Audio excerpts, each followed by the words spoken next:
ভবানীপুরে দাঁড়ানো তীব্র উত্তেজনা, রাজনীতির মঞ্চ যেন মুহূর্তের রণক্ষেত্র। কেন্দ্রীয় স্বরাষ্ট্রমন্ত্রী অমিত শাহর উপস্থিতিতে শুভেন্দু অধিকারীর রোড শো ঘিরে কালীঘাটে ছড়িয়ে পড়ে ব্যাপক অশান্তি।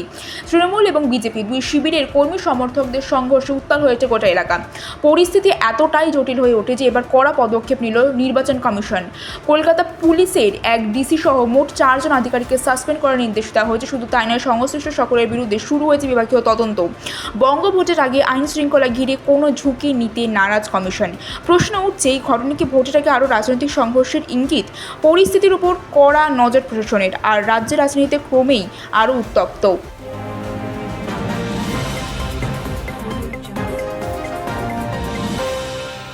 ভোটের আগে বড় চমক, 11 দফা প্রতিশ্রুতি নিয়ে ইস্তেহার প্রকাশ করল বামফ্রন্ট। সবচেয়ে নজর করা ঘোষণা, প্রতি পরিবারে বিনামূল্যে 100 ইউনিট বিদ্যুৎ। এর পাশাপাশি নারী সুরক্ষায় গড়ে তোলার প্রতিশ্রুতি অভয়া বাহিনী। তবে এখানেই শেষ নয়, তৃতীয় লিঙ্গের শ্রমিকদের মজুরি নিশ্চিন্ত করার কথা বলা হয়েছে ইস্তেহারে।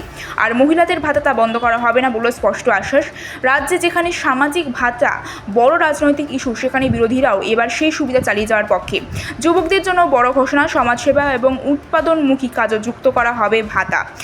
প্রশ্ন একটাই, প্রতিশ্রুতির ঝড় কি বদলে দেবে বাংলার ভোটের হাওয়া?